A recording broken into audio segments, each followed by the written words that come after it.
Advanced Basement Systems was founded in 2003, and since then has grown to over 40 employees. We're fixing over 1,000 homes every single year. And, we went from basic basement waterproofing and sump pumps to crawl space encapsulation, spray foam insulation, foundation repair, radon gas testing and mitigation.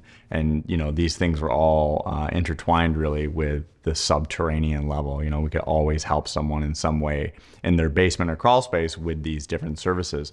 And as the spray foam insulation continued to grow, we found a lot of people wanting us to do insulation throughout the rest of their house and then into their attic with cellulose and air sealing, blown-in insulation. So we acquired a local insulation company, Peak Insulation, out of Wallaceburg, Ontario, and their team joined our team. And since then, we are now into the attic business, insulation removal out of attics, like I said, air sealing, cellulose, blown in. So it's been a great addition. It's not obviously something that goes into the basement, but it is something that impacts the health of the home in a tremendous way. So it's been a great addition to our team and our list of services. And I know the homeowners that work with us have been very happy so far.